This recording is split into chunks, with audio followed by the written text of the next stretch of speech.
This channel is for educational purposes only. Make sure you do your own due diligence before making any investments. And there is inherent risk in trading, so it's speculative. Just make sure you keep that in mind. Hi, this is Joe. Today I want to talk about buying at a new high, a breakout type of a pattern.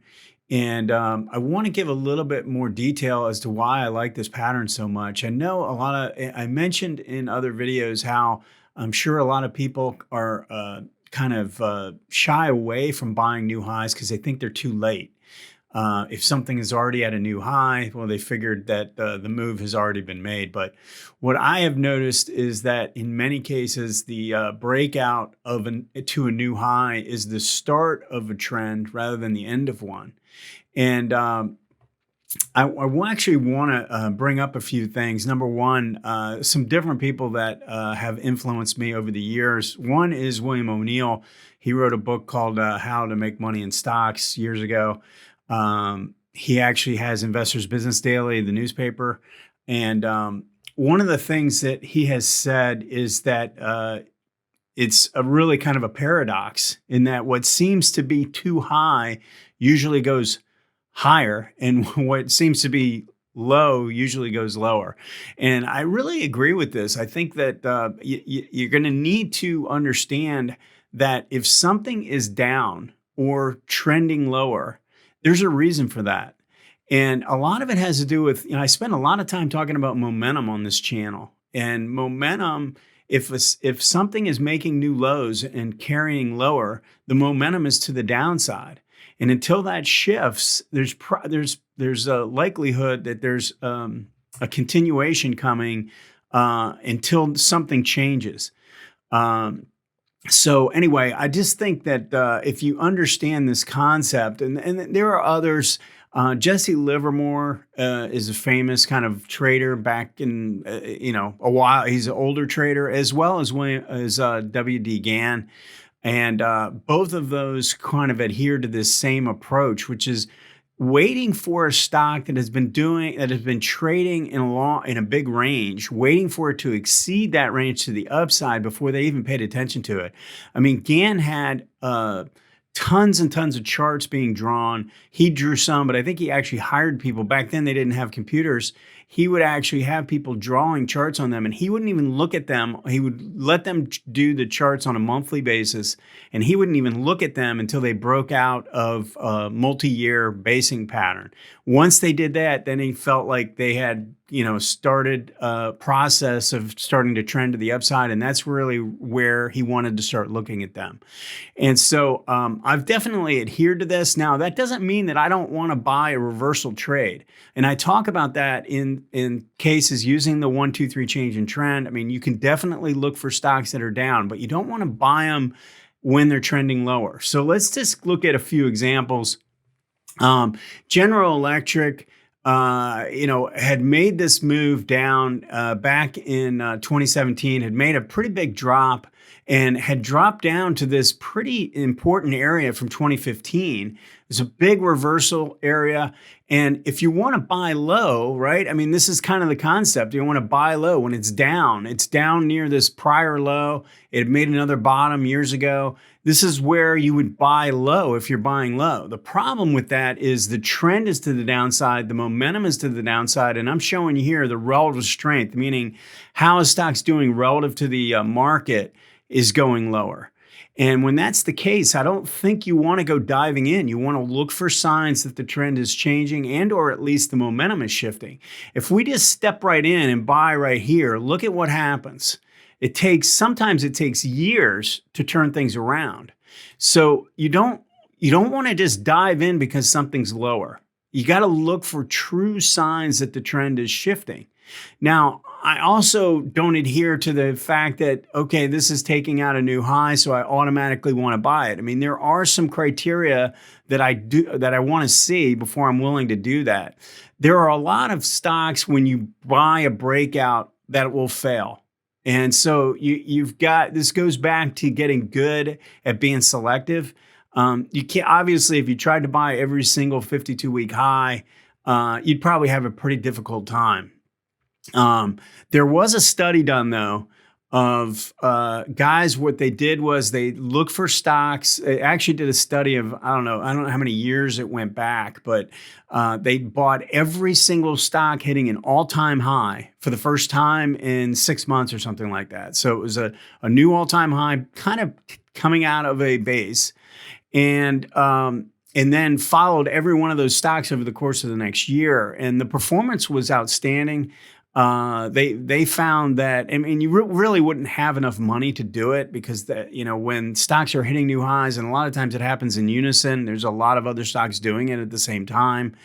It would be pretty difficult to buy every single one of them. But based on the study, the performance of those stocks in terms of how they did relative to the average stock was exceptional. And so I just think you got to give this some credit.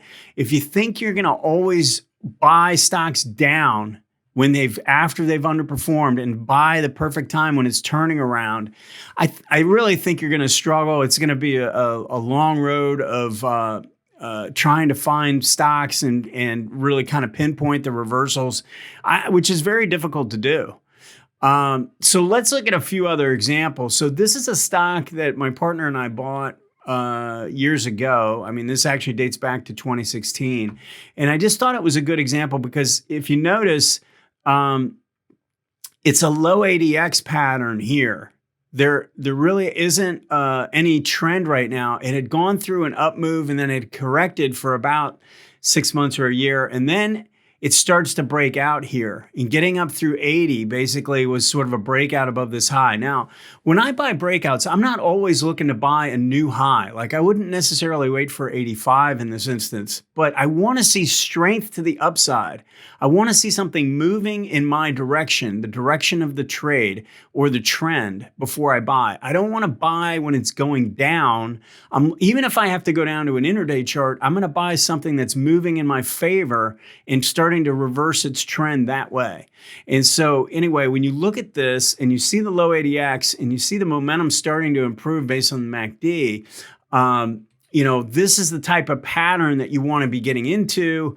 And you will see a lot of follow through in cases like this periodically. Now, let me just show you another example, Caterpillar. And just to give you a little bit more detail into how I'd go about doing this. So stock obviously had started to move sideways here, and then the market collapsed in 2020 and the stock ended up getting hit, but it reversed pretty quickly. And when it moved up through this horizontal line, again, it's not necessarily an all-time high, and it might not even qualify as a 52-week high in this case, but it's taking out a pretty key area. And I think that's where I would focus. I wouldn't necessarily be worried about whether it's a new high, a 52-week high, or an all-time high, but is it moving in the direction of my trade? And I would consider this to be a breakout and a new high buy. So one of the things that I would suggest to you is you have to decide what kind of trader you want to be. If you buy this new high crossing above this line, I like to give it a little bit of room when a stock breaks out of a base. And what I do is I look at the average true range for the time frame I'm using. So this is a weekly chart, and the average true range on the weekly when this was breaking out above this horizontal line was 9.9.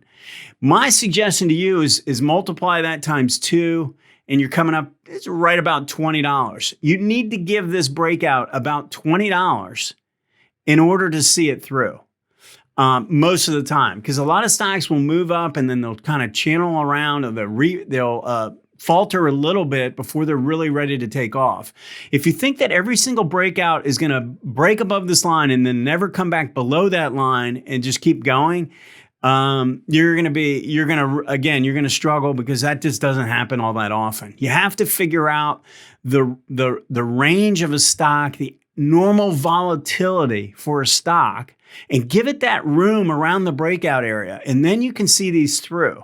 So if you've been frustrated by trying to buy breakouts that end up coming back down through the breakout area and you get stopped out and then you watch them go up, this is a pretty good strategy. Figure out the average true range. It should be on every single software out there. And so just make sure you use that, multiply it times 2 to give yourself a little bit of room at the beginning of the trade, and then let it go from there. Now, another way to do it is if you wanted, you could put in, so if you buy here, you could put a stop in below the previous swing low. So that would be way down here. Personally, I think using the 2 times the average true range is a little bit better. It's a little bit more realistic. It'll probably put it somewhere around 140, maybe a little bit below that. But I think it's a good compromise. It gives it enough room to stay outside of the noise. I think it's a good strategy for breakout trades. And, I think you need to use this as a part of your arsenal. If you think you're going to be buying stocks down like this and pinpointing the lows on a regular basis and being successful, I think you're going to, I just think you're misguided. I just think that's way too hard. I don't even bother. It's too much work. I'd rather see some stabilization in the stock, at least making a higher low coming up through the moving averages or coming up through this resistance zone at 140, little things like that. Or in this case, just let it break out or buy the first pullback after the trend has shifted back to the upside and the moving averages have moved up. So these are all different strategies where the trend has already shifted to the upside. I mean, this trend had turned to the upside. Look at how much it's gone up since then. In fact, if we looked at the relative strength, I actually don't have that up right now, but if you had the relative strength, this has been outperforming the market pretty dramatically during this phase. So anyway, I hope this was helpful. If you have any questions or comments, please post them. We'll see you next time.